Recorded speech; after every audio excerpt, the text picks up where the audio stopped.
good morning, everyone. Again, my name is Cassandra Lagunas. We're really happy to have you here.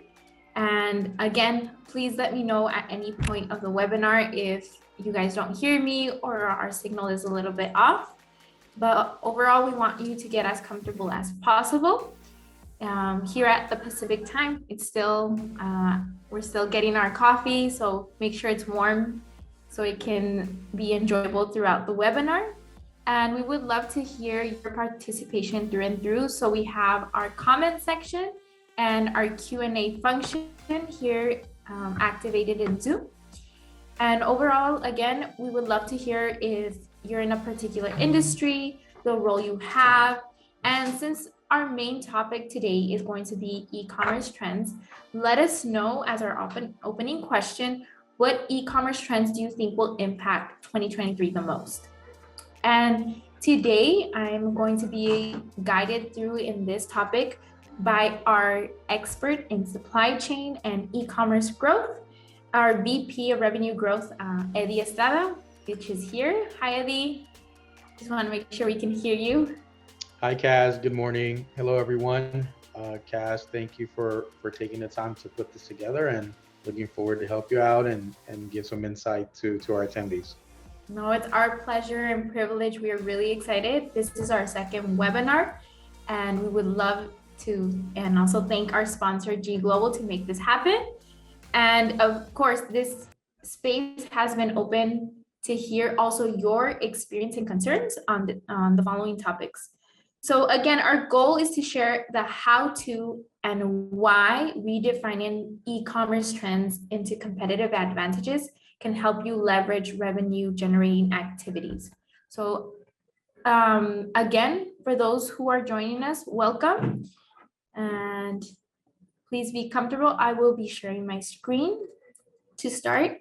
And just so you guys can know a little bit about Eddie's background and why we invited him today, he has shared with us more than 20 years of experience in the logistics industry. And we consider him a pillar of servant leadership and knowledge in designing ultra simplified logistics and being able to create these new opportunities for e-commerce growth, especially.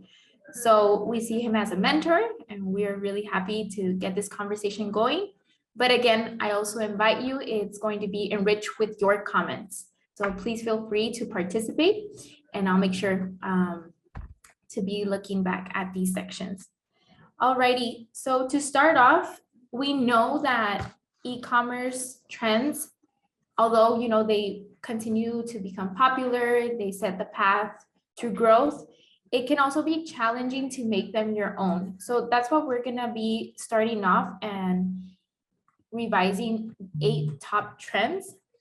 And the first one we identified together was how to merge into an omni-channel solution.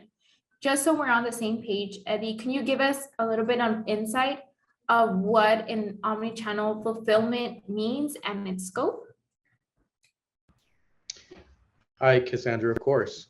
So the omni-channel fulfillment is a material handling strategy and process that treats inventory as fully available to all channels from one location, and definitely different marketplaces, but definitely originating from one location.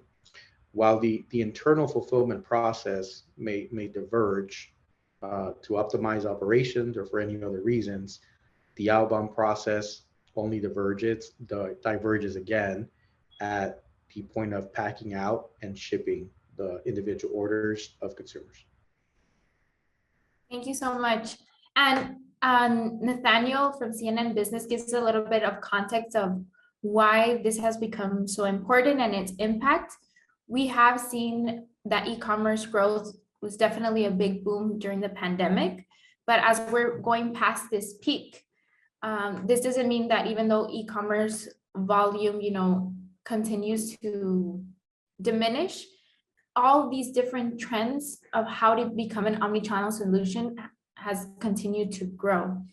So what does this mean, or how has consumers shed light of its importance? Well, around 73% of consumers use various channels during their customer journey, So it's so important to have a unified front of what we have digitally on online platforms and in-store experience. And we have 3 points here in our how-to column. The first one is to offer flexible fulfillment to enrich that in-store experience, being able to access a customer profile and synchronize in-store inventory and that real-time online availability to this comparison that most customers do use. But Eddie, concerning these, how can we make them a reality?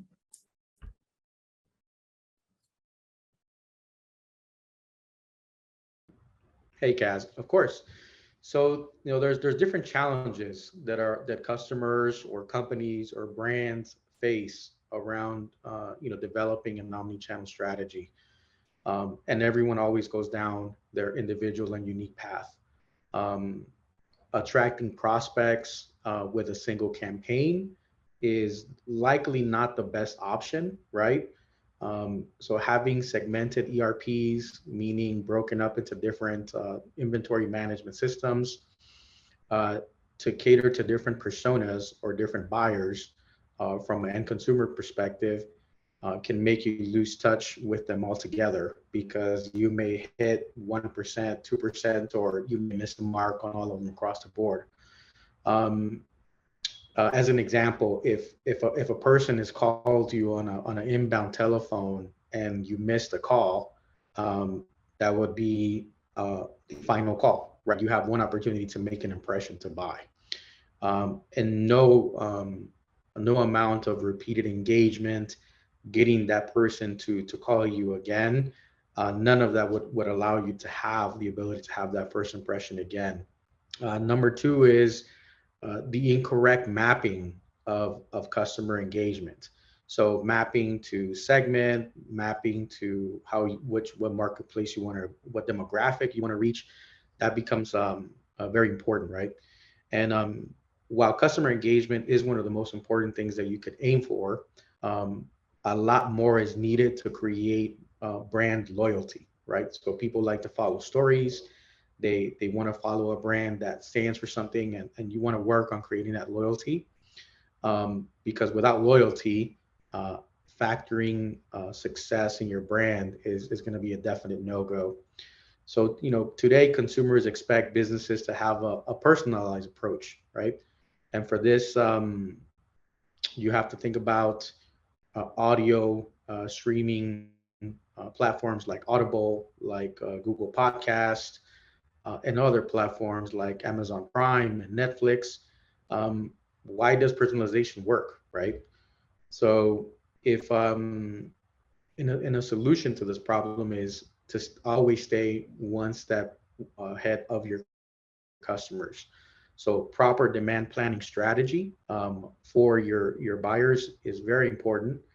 And now changing into the operational sense, and stabilizing your inventory planning, right? Making sure that you have the correct inventory broken out based on a demographic that you're looking for is important. So as an example, if you have a purchase order or if you have a production run of 10,000 pieces of unit A, you have to make sure that those 10,000 pieces are allocated to the correct marketplace and allocated to the correct location to be able to maximize the sell through, right? Um, Definitely working with your internal stakeholders from operations is important, because you have to gather the necessary touch points, and make sure that your ties with your suppliers are really spot on to make sure that you have the continuous flow of goods, and that will allow you to entice market demand, right? We've all been a victim of, we see something that we like, it's really hot, it catches our attention, we create that interest, but then when we click on it to go buy, it says not available, or it says will arrive in 2 to 4 weeks. That diminishes that immediate customer experience, right? And then in an omni-channel solution where customers may order online and pick up at store, order online and receive it. All of those different variations, definitely having a very primed inventory planning tool or inventory planning process or inventory management process is very crucial to success. Um, Obviously, the umpteen goal and where everyone wants to get to is the third bullet point there, right? Um, you wanna synchronize in-store inventory, because if you can connect, or if you can develop, or you can get with a third-party vendor that can predict inventory requirements in real time, um, you can surpass any of those retail challenges, right? Um, Sometimes customers that go into an omni-channel, if they're working in an EDI format that updates every hour, it syncs twice a day, based on a transfer of EDI in real time. Sometimes it's from FTP folder where you have to, drop files and drag them out. If you don't have a real-time connection, pretty much what that means is your inventory is not up to par in real time, and that may cause you to miss sales, or it may cause you to have those bad experiences where if I checked an hour ago, it said nothing, and then I checked an hour later and it says that there's thousands of units available. So I would say those are the how-tos and some of the challenges. Thank you so much. Yeah, and I totally agree. Actually, we're gonna start seeing how these trends they tie with others. So definitely, for example, you just mentioned how this impacts customer service. And that's actually the next trend we're gonna focus on. But in this case, we're gonna emphasize on customer retention. Starts with that user experience. And we all know, we've all been a consumer. We know that when we want a size tracking or type of refunds, we're going to run to our preferred channel. And although e-commerce is available 24/7, customer service may not be available 24/7. And now the way that this has, changed is implemented chatbot technology to make it happen. And what is the impact, or how have we seen this reflected? Well, more than 90% of consumers, they just decide, they rather spend less or just abandon completely a brand if they don't provide great customer service. So concerning this, Eddie, we've had this conversation a lot. How does corporate culture impact customer service? Great point there, Cassandra. And again, happy to touch on it. So you have two worlds, right? Sometimes very well established brands implement a corporate culture. And to most consumers today, a corporate culture means that it restricts the agility and flexibility, which may be a need to be successful, whether it be in an omni-channel or in a dynamic environment, right? What end consumers are looking for today is flexibility, um, the dynamics of being able to be agile and provide customized and tailored solutions that eventually trickles down into a customized and unique buyer experience for the end consumer.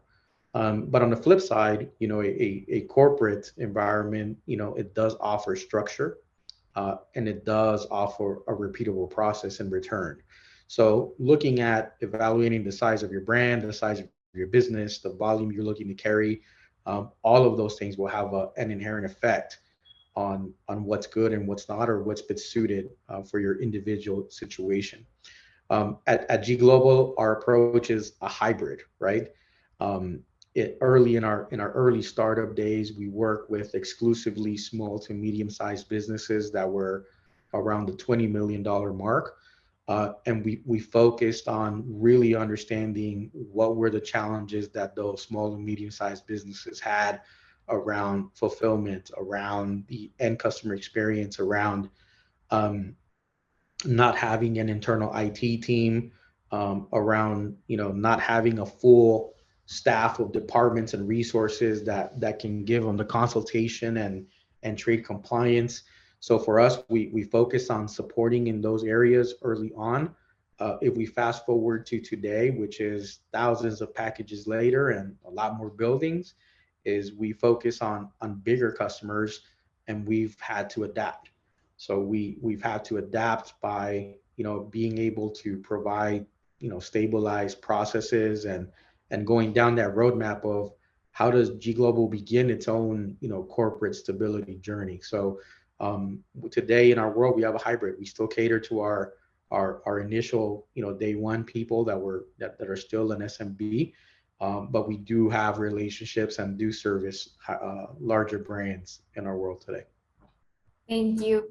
And talking about chats and connecting with people, again, just a reminder for those who have logged in, our chat is open for hearing your comments. If you would like to enrich the information here, we would love to read you. Or if you have any question throughout the webinar, please use our Q&A function.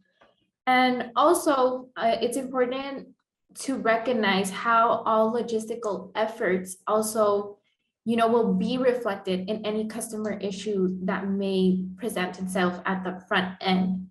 So now technology has taken a really important role in sourcing. Can you tell us about how it's been implemented, Ellie, please? Sure. I would say the first key phrase that stands out to me is, you have to have predictable inventory. So I think during the pandemic and going into our world today, people needed to learn really, really right quick about the necessity and the urgency of predictable inventory, right? Inventory allocation and an inventory methodology to reduce holding costs. I would say those are the things that are important. And technology started, if you look at the influx or the start of terminology around freight forwarding. Freight forwarding is probably one of the oldest industries in the world. Countries have been exchanging goods and services for since time began, and boats were able to get on the water. But I would say the technology started about 10 years ago or 15 years ago, where it started to escalate rather quickly. And it started in the freight forwarding space with some of the unicorn startups that are major players today. As if we fast forward into today, if you were to ask me, hey, what's important to a sourcing manager, is companies like Logixboard provide a complete dashboard, right, that interacts with CargoWise and provides real-time information about purchase orders. Are they on time? Supplier management services. Is your PO going to be cut on time? Is your vendor in compliance with the QC? And definitely having arrival notices. How accurate are you in forecasting those arrival notices? How do you manage your supplier? And then at the end, once it arrives into the United States, the goal is to get it into the warehouse as quick as possible, right? And obviously in its basic essence, what you want to do is you want to make predicated decisions that improve customer experience. And those predicated decisions, sometimes they can be made by technology, but a lot of the times in logistics and supply chain, we have to call audibles based on unforeseen circumstances. And those could be a number of factors, from delays to holds to issues at the port to inspections by customs. It could be countless numbers of information. But from a human decision making process, you have to be able to make predicated decisions that allow you to have the inventory that you need at the right place at the right time to improve or maintain X level of customer experience. And talking about factors, there has been also a lot of talk about a recession. So before we move on to the next topic, and as Eddie mentioned, these premeditated strategies to make sure and guarantee the flow of your supply chain, of the growth of your e-commerce, and just innovating every step of the way. We want to ask our participants if you have created a recession-focused strategy for 2023. So leave us your yes or no answer in the chat before we move on to the next one. And an important factor also to consider that has been shaping e-commerce is the topic of returns. And It's important to redefine and start adapting. There has been different opinions, but the facts, we want to talk about them here.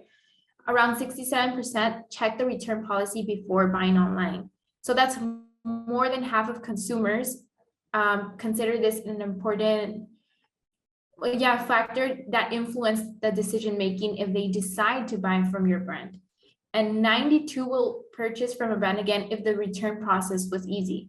So again, if the return process or policy isn't necessarily consumer friendly, it's not gonna stop them from making the return, but it'll just stop them from buying from the brand. So it's important to consider now that inflation and recession has been going around.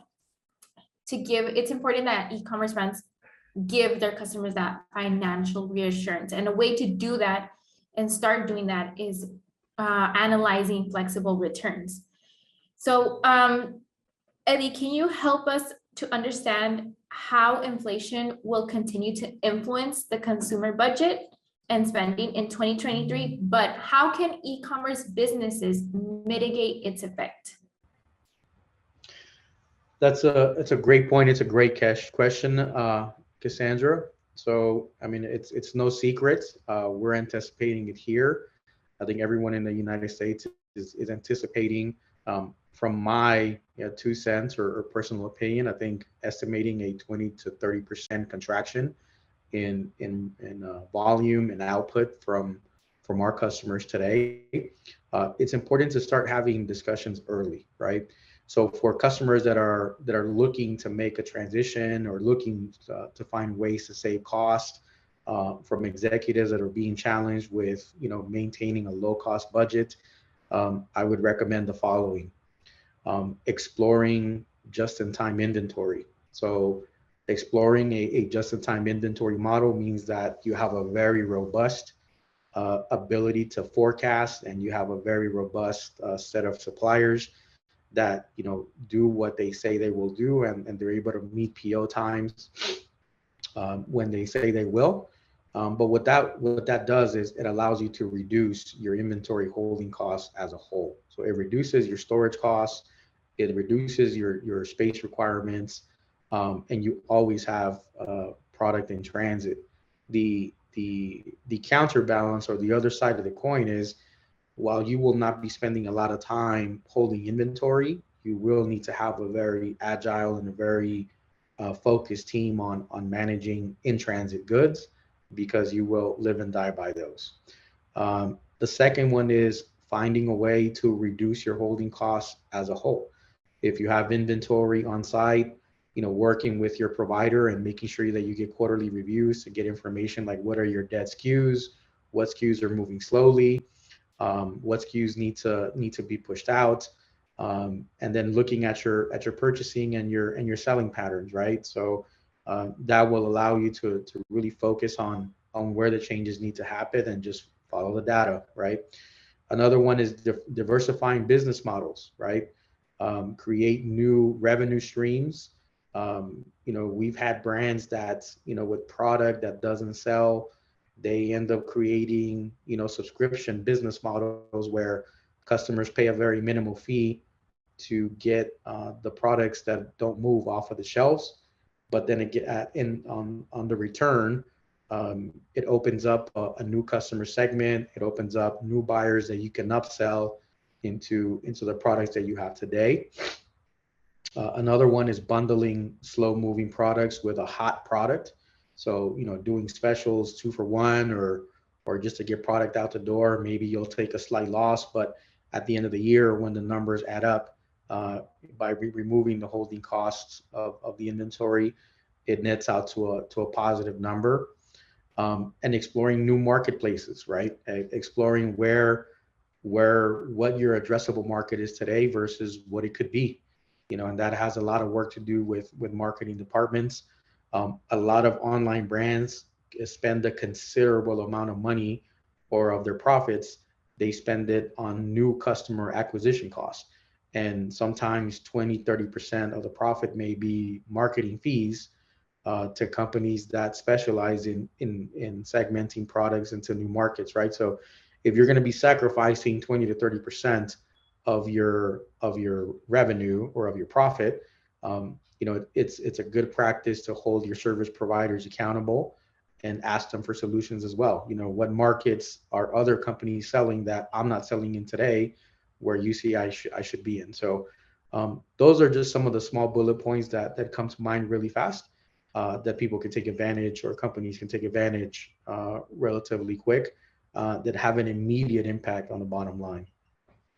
And there's more, but we can leave that for our Q&A section, definitely. For example, nearshoring, we'll definitely talk a little bit more about that. But I do want to mention Joel Rodriguez. Thank you so much for sharing your comment. He mentions that as a customer service with fulfillment logistics experience, the customer is the main factor for information flow from the manufacturer to a warehouse in Mexico. Yes, that is correct. So one part is how the customer feeds its information. For example, they do provide a name, the correct address, et cetera, et cetera. And then we have the fulfillment process. And then we have, of course, our staff that should be prepared and, made sure that this this process is done correctly. But when it comes to returns, there's also the risk of fraud, or, that they send the wrong order. There's a lot of things that can go wrong.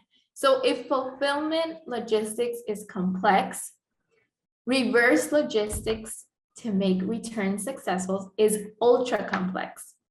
And now it is, of course, accuracy is much more important, because we are talking about you want to make the most out of the stock that has been returned. So yes, as you mentioned, Joel, discrepancy is very important, and you need to make sure if bilingual invoices need to be updated, especially when you're talking about cross-border logistics. In our case, Eddie, G Global, how do they manage returns?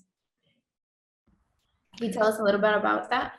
Absolutely, Cass. So great point to be brought up. Thank you for the comment. So returns, in our early days, we didn't see returns as a priority, again, because we started with small to medium-sized businesses. At the scale that we're at today, a couple of popular shoe brands, shoe product or the shoe business carries a 20 to 30% return rate on goods sold. So we needed to find a solution real fast, right? One of the logos that you see here, Reverse Logics, that is our return management software of choice that we decided to move forward with. So our returns process today works in two functions. Ours has additional layers because we do specialize in Section 321 fulfillment, and our final inventory is in Mexico. So once we ship orders to end consumers, those orders leave with a shipping label from San Diego, California, right? Our end consumers are oblivious or never know that their product was in a Tijuana warehouse 25 hours, 30 hours ago.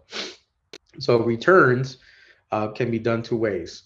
Either we can pre-print return labels, or through our RMS, we can provide brands with customized return links that can be sent to the end consumer. Two benefits. So the links that are sent to an end consumer, the brands or our customers can upsell at the time of when a return is requested. So instead of providing a refund immediately, they're able to salvage some of the return request and some of that revenue that's already been coming in, instead of having to giving it back to the customer.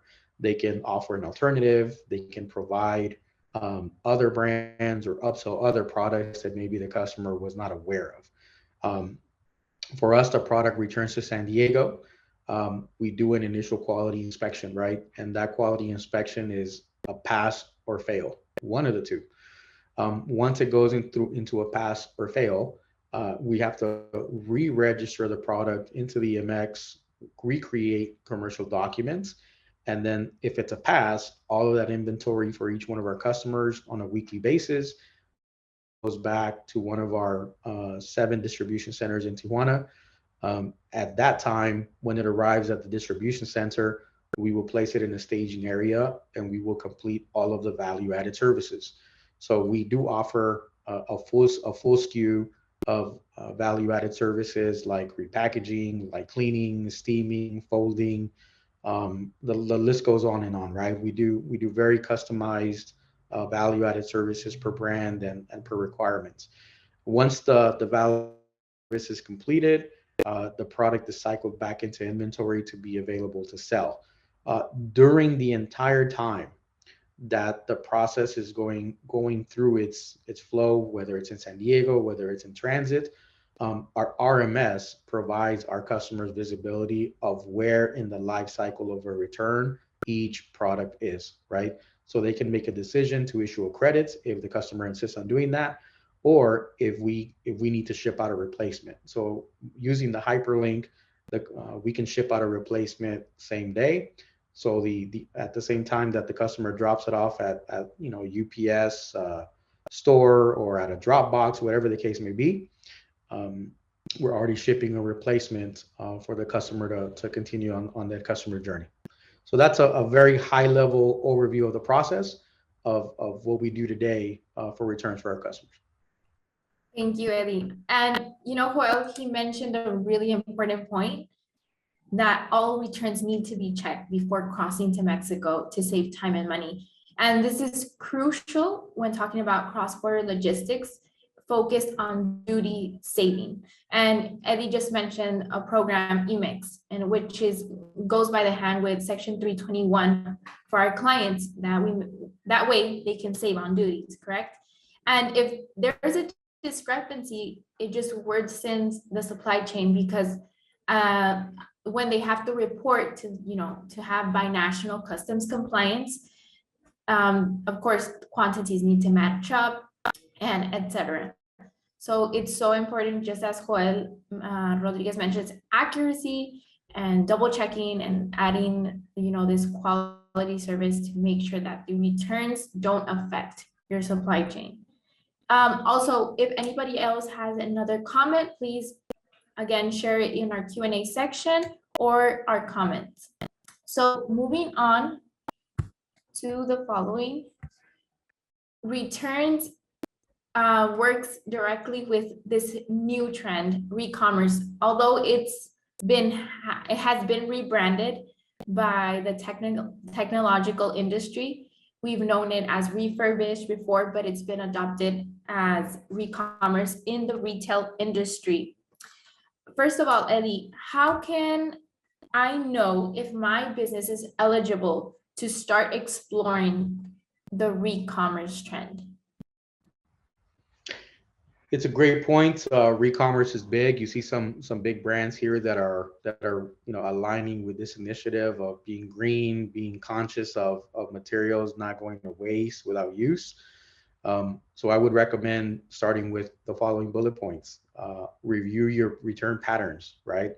Review what products are being returned, why are they being returned, and if the reasons are very minimal, it's very easy to re-commerce product, right? Don't shy away from combing through the data and identifying the financial holes that returns are creating, right? Returns or RMA management is a big bucket that removes top line revenue just because of the nature of what it is, and definitely managing it takes a tremendous amount of experience and effort. Making sure that you have a returns scope of work, making sure that what the processes are, and exploring the possibility of re-commerce with your service provider, right? Have that discussion. What initiatives are they doing to align of these initiatives that are being green, having a purpose, being a conscientious provider? All of those things come hand in hand. And then reviewing the value added service rates from your 3PL, right? If you're in the United States, for example, your labor costs or your overhead costs are dramatically higher than what people would face by doing the value-added services or returns in Tijuana or in Mexico. Um, do you have a return management software, right, with a dedicated link to be able to make the returns process easier, right? I think everybody's focusing on how to make things easier for the customer experience. And for example, FedEx, UPS, pretty much every logistics company now is being forced to move into a position where customers don't even have to put stuff in a box, or they don't have to do anything. Basically, they just walk it into a distribution center or a store and or schedule a pickup, and it has to be taken care of 100% from there. So again, refocusing on what return management software you're using today and what tools you're looking to deploy in the near future is important. And then re-commerce immediately aligns to maintaining revenue, right? If you already made a sale, how do you, if you have to make a refund on it, how do you minimize the amount of money you have to sacrifice giving back, especially if it's a new customer, since acquiring a new customer is very expensive. Um, and probably the biggest impact that you'll have for a brand is it creates loyalty and it creates a following because you're telling the story of how and why, right? So why are you aligning with re-commerce? Why does your brand care about re-commerce? Why does your brand care about not throwing, two-time worn jeans away just because they're not resellable, right? They may not be attractive to somebody that's looking for a brand new product, but repurposing them or re-commerce provides an alternative of how you can be part of the doing something good. And I think a lot of people are looking for stories like that to follow. Of course, so it's analyzing to avoid the greenwashing, and big brands are really setting the example of how to do it. So yes, it's just sustainability, it's returns. So it's you have to go one step back to make sure you can start introducing yourself correctly into this trend and being an example, but overall also having an impact on your ROI. So definitely this is new in a sense, but we definitely need to brush up on processes and quality to make sure we're giving a good experience to the customer and for it to flourish. So moving on, we still have a few trends to cover. You had mentioned subscriptions and how they diversify revenue streams. I mean, this is in a sense new, but definitely we could start exploring it. And of course, the role of technology is very important because it starts eliminating unnecessary steps to simplify manual ordering and automation, right? So in your experience, Eddie, what considerations are implied to start creating a business model that includes subscriptions? Great point. Definitely understanding the process and understanding the cost implications of kitting. If you put two, three, four pieces together into a kit, what is the overall cost of making that bundle or that order? And what is the overall cost of shipping that entire order? And then obviously working with your provider to make sure that you have some kitting assembly automation, which means at minimum, they need to have conveyor belts to make that cost efficient. If not, you're going to be paying for the lack of efficiencies, right? Second is the warehouse management system of your provider needs to be able to handle kits, right? They can't handle as individual goods. Basically, it becomes an entire new SKU, so you can track the sale or what are the productivity of revenue is of that particular SKU. It's a very low cost to upsell, right? Pretty much by doing kitting and having a subscription model, for example, to upsell, it's a very minimal cost because you already have a customer, right? You don't have to acquire a new one. You already have a customer. Basically, you need to focus on the upselling.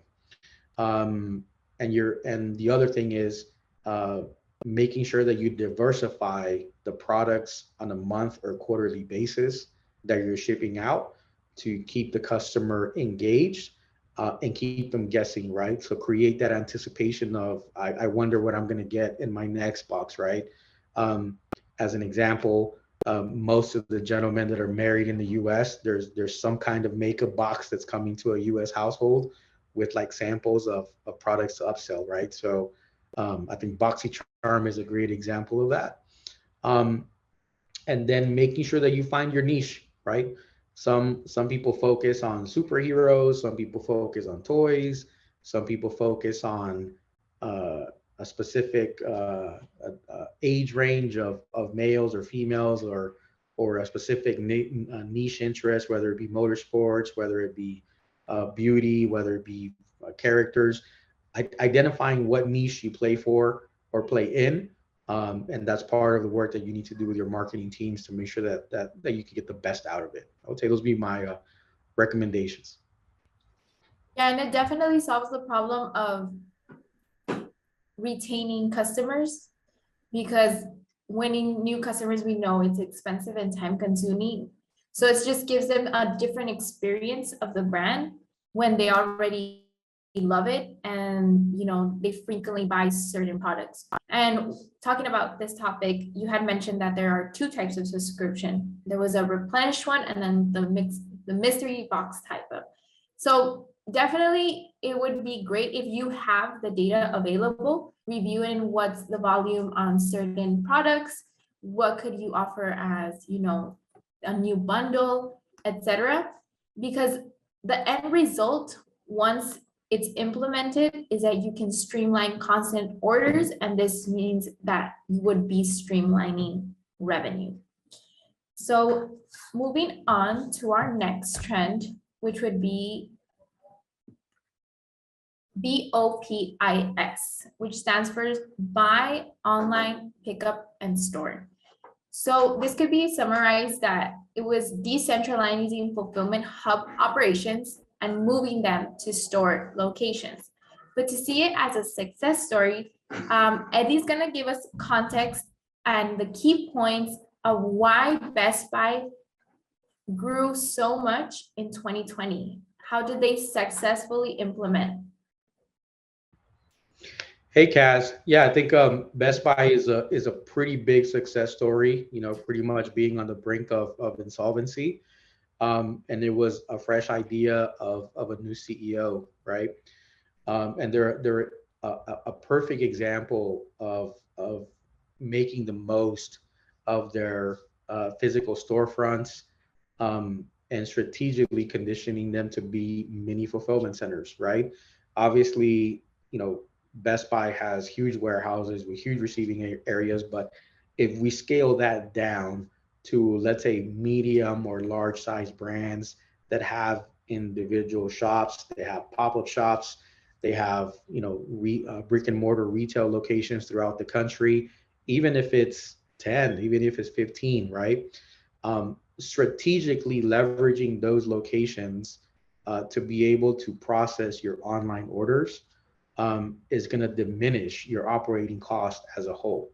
Technically, you can rely on a fulfillment center or a provider like G Global, for example. You can leave all the B2B and really heavy, dense volume to an expert like that, or like an NFI, or like a UPS, or any other fulfillment center that can handle the business to business or cross dock operation. But to handle the B2C, if you're in an environment where you have 50 orders a day, if you have 100 orders a day, just imagine those spread out across 10 stores or 15 stores throughout the country. The workload doesn't seem that far-fetched out of reality, right? So maybe people in the store are packing, let's say, 10 orders per day and shipping them out to the same UPS guy that comes in the door to drop off probably mail or something. um, and that's how brands today can leverage and maximize the return on investment on brick and mortar locations. um, and this business model is not new, but sometimes when companies are in a position where they need to cut costs, that is the biggest driver of innovation and it finds creative ways um, uh, to optimize information, right? So, what are the benefits if you have locations all across the country, right? Um, your final mile carrier costs go down significantly because you're not shipping from California to Miami. You may be shipping from Texas to Miami, or you may be shipping from New York to Miami. So your final mile cost comes down, and then you're able to use regional players, and then the customer experience goes up, which is the primary reason why Best Buy was able to be successful. Is even though you buy a slow service from a final mile carrier, the closer you are to your end consumer, the faster they're going to get the product, regardless of what service you use. And all of these creative things of making changes, focusing on making changes in your business that have a direct effect or have a direct correlation to the end customer experience. At the end of the day, that's what us as service providers, that's what brands as manufacturers and sellers of goods, that's what we're going to have to focus on to make sure the customers continue to spend their hard-earned dollars. That's great. Thank you so much. And I think it can be summarized in 2 points. It's just faster shipping and profitability. So definitely considering micro store locations, if you do have that physical store, as Eddie mentioned, across the country, just optimizing the process, training your staff for fulfillment operation will have an impact. So moving on to the next one, deliver as promised, always accurate and competitive. We do know that brand perception and reliability means keeping promises, especially when, instant gratification reigns these new generations. And so on-time delivery is an absolute priority, especially considering that order transparency is valued in 93% in the market. So Eddie, can you help us understand how we can maximize the return of investment on carrier dollars? Absolutely. I think that's going to be one of the most important topics here in the beginning of the year. I know it's a primary initiative for my team here at G Global this year is uh, diversification of carrier models, right? Um, a lot of the time, some consumers have rates with a legacy carrier, maybe one of the top two, or maybe the top three that they've been using for a long time. But I think with the upcoming possible strike, with increases that have been substantial year over year, with modification of service models, if you want to get service, you have to pay a surcharge. All of these initiatives that are being driven to continue to generate tremendous profits for the legacy carriers is forcing everyone, including us, with the volume that we move. It's forcing us to find, um, I call it a hybrid carrier strategy, right? So you need to have a way to work with regionals, to work with legacy carriers, and find the correct mix that generates the best return on investment. Definitely um, understanding what niche or what expectation or customer experience you want to provide, that's a primary driver, right? I would recommend exploring regionals. Regional players are seeing a prime opportunity to take up a big chunk of the legacy carriers. If For those that aren't aware, there's a lot of mergers that are happening right now between regional carriers to marry the East and West Coast in order to provide a full lower 48 solution. Um, and there's other people that are rolling out new services to compete, right? On Track was just acquired to provide a full national solution, for example. And yes, you do sacrifice time and maybe some customer experience, but it does allow you to maintain a competitive margin compared to the overall. I would recommend to move away from dropping all eggs into one basket. Traditionally, that's been the strategy for all carriers to put all of your volume in one carrier and benefit from the savings. But in the world we are now today, that could be very detrimental, especially come peak season. Um, I would recommend that people review and enforce chargebacks with their carriers, like with failure of services, failure of time commitments, and review and establish KPIs for your carriers, right? Demand that they give you information about what is their on time performance versus the industry average or their company average, for example. Demand to have quarterly business reviews. If you're exceeding your revenue tier, if you're exceeding the amount of volume or revenue commitment that you're giving, ask for more, right? Carrier contracts are not binding, right? So you're able to renegotiate 3 months in, 6 months in, and those are always open, right?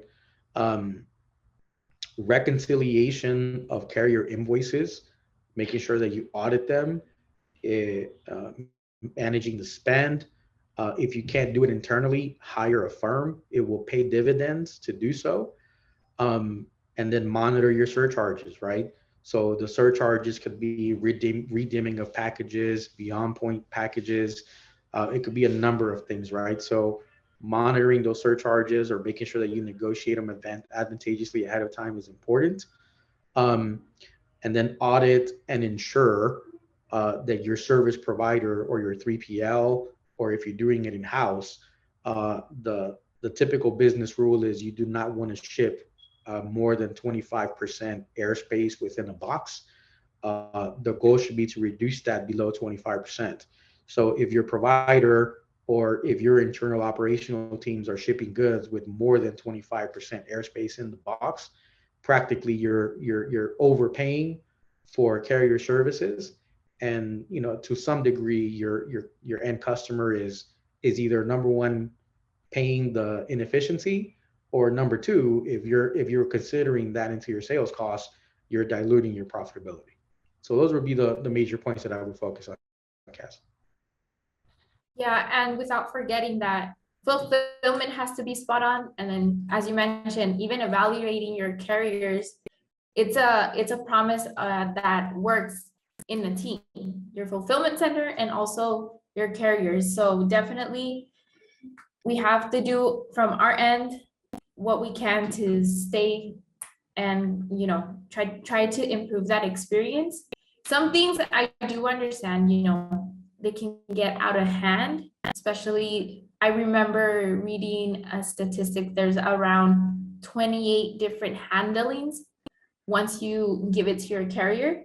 So there's a lot of margin for error. So make sure fulfillment spot on, carrier spot on, your customer is always going to be happy. Is there any other point you would like to touch base before we move on to our last trend, Eddie? Yeah, I think if I had here in my notes, there's some items that I did want to touch on. Um, Let me see if I can find it here. Um, let's see. Let's talk about inflation and how it will continue to influence the customer budgets and spending in 2023, and then how brands or businesses can mitigate its effect, right? So it's very important that now more than ever, brands or companies or manufacturers should find ways to cut financial items out of their financials, right? For example, eliminating duty 100% using Section 321 is a very big proponent that every brand should be considering, at least for some kind of portion of their business. It is a big leap, but definitely we have a lot of service providers that are coming into Tijuana today to join us on this journey of bringing 321 to the masses. So companies like Maersk, companies like NFI, all of those big players are putting up buildings close to us to be able to offer a similar service. So definitely, if it's not G Global, working with your preferred provider to find a solution and how to be the to take advantage of it is very important. Reducing overhead spend. Right now, if you're in operations, you're probably having a lot of discussions with finance about direct and indirect labor and getting top-down budgets. I would say as an operator, being proactive about where you can find deficiencies. And if you're in the executive leadership, for me, from my point of view, is we challenge our operators all day and how to make sure that we're hitting the right metrics, right? Um, Something that we've done ourselves now, and I think should be very important, not just for the immediate future, but going forward, is um, focus your budgets and focus your spend, whether it be technology, whether it be process improvements, whether it be hiring someone. You know, how will that spend or how will that investment have a direct effect on the customer experience or on the end consumer? So at the end of the day, if we're going into a contraction, we're going to be fighting for those dollars for people to want to invest or spend their hard-earned money. So making sure that you focus your investments on facilitating that process is going to be very important. Nearshoring, right? So everybody went through nightmares in getting products manufactured overseas. Delay of goods combined with insane ocean rates, combined with delays in arriving. I think everybody went through one of the most challenging times around supply chain in the last 18 months. It's pretty much cleared out now. But now people are in a situation where they're holding a tremendous amount of inventory due to a combination of factors, finally receiving what they were supposed to get, and a combination of inflation and contraction of purchasing, right? Nearshoring provides a lot of options, right? I would say companies like Mexico, right now, they're primed and they're ready. They're a very big manufacturing regions for shoes. There's very big manufacturing sectors for clothing, and the quality is on par, if not better, than anything that's in overseas right now. I would say the sector or the vertical that still must stay overseas is the high tech sector. So anything related to electronics, high tech, definitely Mexico is not there as an example, but maybe those should still remain. And the reason for that is the investment in tooling, the investment in equipment and hardware, and the space required to do the QC, the blistering, the PVC mold injections, the assembly, the testing. All of those things are substantial economic investment to be able to get off the ground. Um, so near shoring and finding what you can manufacture close by is always important. We already discussed it, but carrier spend review, and definitely I had a point here of regionals merging, and definitely quantitative analysis, right? I think a very overlooked area of any business is the analysis of information and cross-referencing that information with your financials, right? So that most of the times we live in a world where it's sales versus ops or ops versus another department, and I want this and I want that, right? So we end up as executives, sometimes we end up being in a world where we're speaking from different perceptions, right? My perception is X because my everyday and my reality is the floor level operations. Finance may say my perception is this because my world is having enough financial discipline to be able to pay the rent, pay the bills, pay payroll.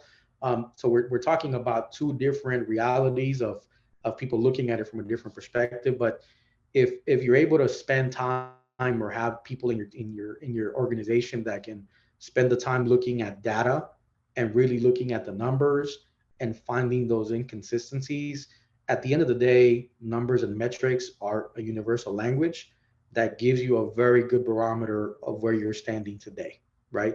And that's very important for most companies to know, um, because right now, what we're seeing is um, people are having a tremendous amount of inventory, right?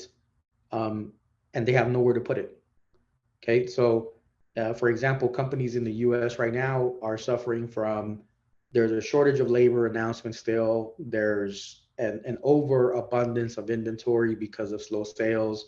commercial real estate is going through the roof because there's nowhere to put those goods, and people are trying to find out, how do I get rid of this, right?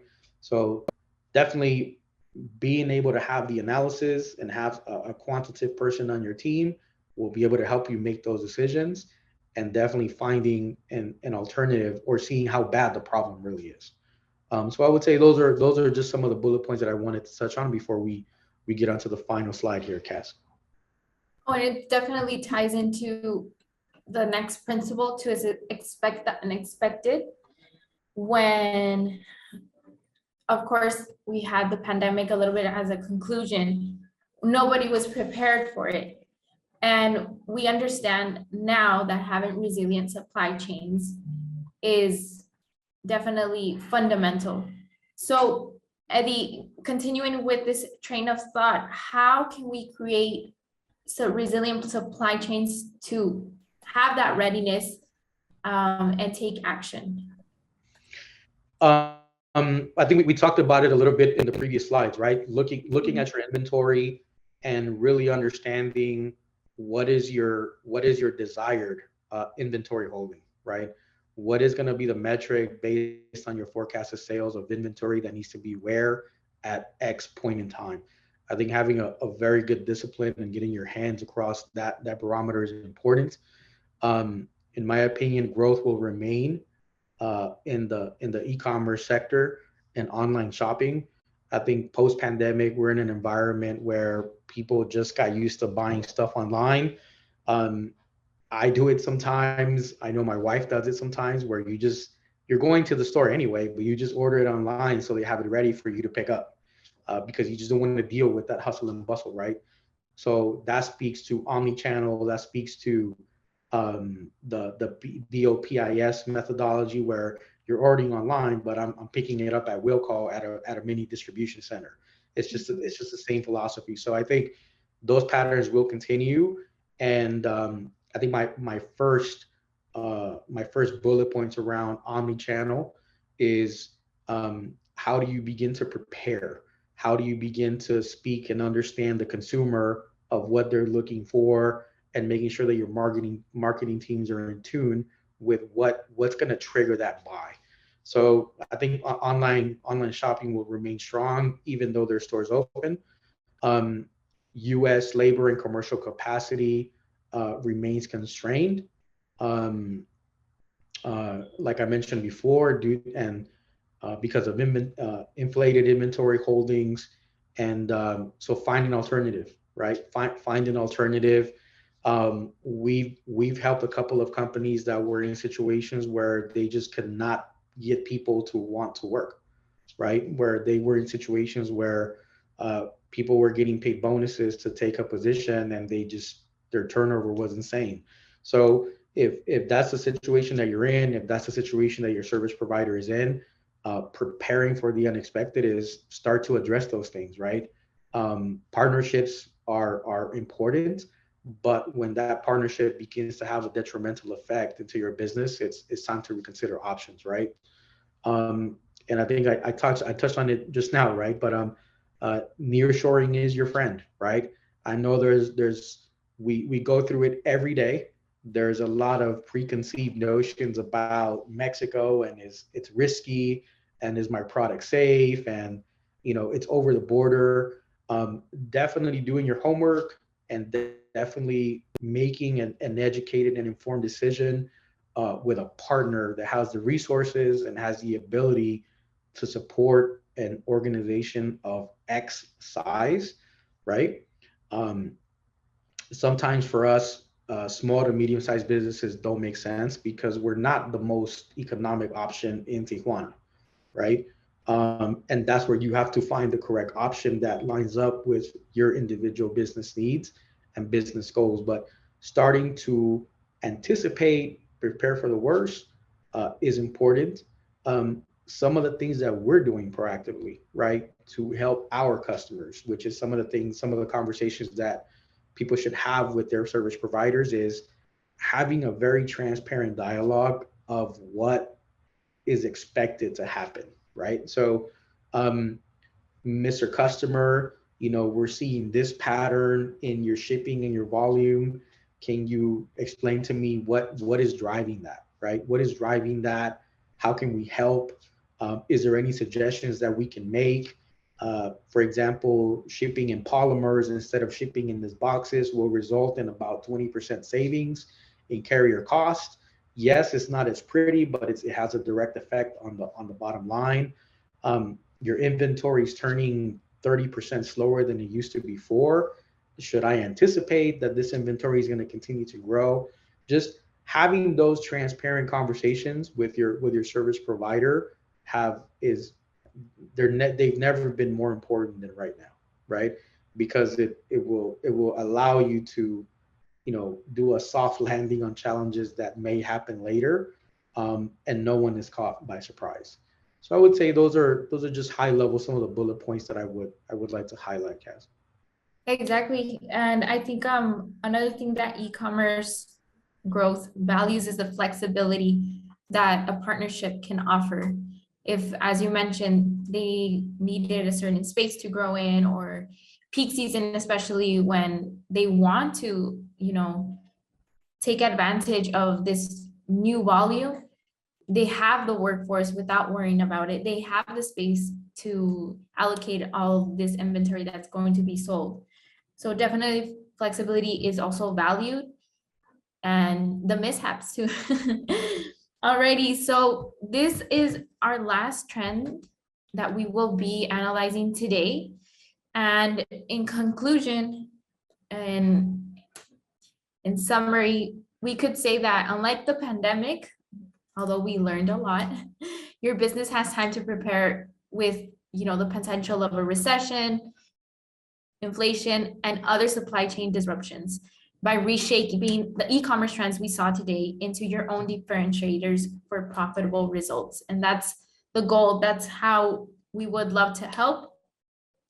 And this is also our contact information. But for now, we would love to hear your comments and questions. So feel free to add them here, and I'll make sure I will read them, each of them. But to start off, Eddie, I did want to ask you, in your own words, how do you think businesses can redefine re-commerce trends into competitive advantages? What does that really mean?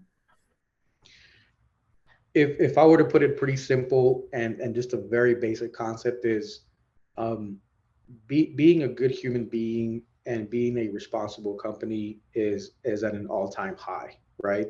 Consumers are very aware, they're hyper aware. If you're trying to sell them something that's not genuine, it's people have like a sixth sense now where they just know that. So being a good human being and being a responsible company, in my opinion, is an all-time high, right? Making sure that you have a story, right? What's your story? What the why? Um, if you don't have one, create one, right? Do your research, and to test the viability and start telling your brand story, right? Give people something to follow, give them the why, and give them the how of like how they can support your mission, right? Um, uh, Donating, reselling, those are all things that are going to shape the future and are very important now. Thank you so much for that. Again, you can use our Q&A function or directly in our chat. We would love to hear if you have any comments or feedback or your opinion on the 8 topics we saw today. Another question I wanted to ask you, Eddie, is where can these growing e-commerce businesses find resources or suggestion to up level the current competitive advantages they have? You'll find a lot of answers in your network, right? You'll find a lot of answers among your competitors, right? And not from a copying what another vendor is doing or copying what a competitor is doing, but more about exchanging ideas, right? What works for them, that you can learn from, and maybe what's working for me for you about what they can learn from you. I mean, at the end of the day, for example, fashion, for example, logistics and supply chain, it's a global industry, right? But it's a very niche market. I think if within those two verticals, for example, all the real players know each other. All the real players that are on the court that are impact players, everyone knows each other, right? So I think it's time that we broaden the conversation on how to speak to each other and understanding, exchanging ideas of how we can better prepare, right? So um, if we maintain divided 100%, we probably won't make it, right? Some of the people won't make it if we do go into pretty dense recession, right? Um, go to your local, go to your national events, the TPM for freight forwarding and transportation. There's a lot of conventions that are happening around optimizing supply chain and returns and before it was the magic show in Vegas. Now they're all over the place, specifically focused on um, on supply chain. Right, I would say one of the conventions or one of the meetups that to me still has the most impact is the North America Supply Chain Executives Summit, and I'll tell you why. Right, because the event is not it's not catered towards trying to sell you a product, but you literally have executives from companies telling you their business case. They tell you what problem they were having, they tell you what changes they made and how that impacted their business. And I think those are the type of conversations that we need to have at a more day-to-day level and not wait for a convention to have them. So if anybody wants to check them out, I think the coordinator of those events, it's executive platforms, and they have one that's called the North America Supply Chain Executive Summit. They have one in HR, they have one in IT, but they definitely bring in the experts of and discuss, right, what challenges they had, what they did, and what the positive or negative outcome was. Awesome. Thank you so much for that. Mhm. And to finish off, our last question would be, how do I know which strategy is the best one to reshape my business? That's a very good question, right? So every approach and every solution has to be tailored, right? So if my recommendation would be, if you're a small to medium sized business, definitely work with companies that are a startup, work with companies that are willing to try something new to help you, that understand your needs and are willing to address it. If you're a larger, like more established company with over $100 million in revenue per year, what you want to do is you want to work with established companies that have some kind of infrastructure and the knowledge and experience to, number one, be able to handle the challenges that you're bringing to the table, but more importantly, that they have the resources to be able to do so, right? So I think if the bigger you are, the more mitigating risk and making a calculated decision it becomes. If you're still a small to medium sized business, working with providers that are willing to help you, um, make every order be important. If you're in a world where you're shipping 200 orders a day, like every order has to be spot on, has to hit, has to have specific requirements, and that customer experience is much more personal, right? Because you've created a brand, you've created a story, there's a why, you're growing, people are following you. So you need to get with a provider and you need to get with a vendor that's going to support those initiatives that you need to already have internally. Definitely, definitely. So we want to thank you all for joining us today. It's been our privilege and pleasure. And our presentation will be available if you like to access this.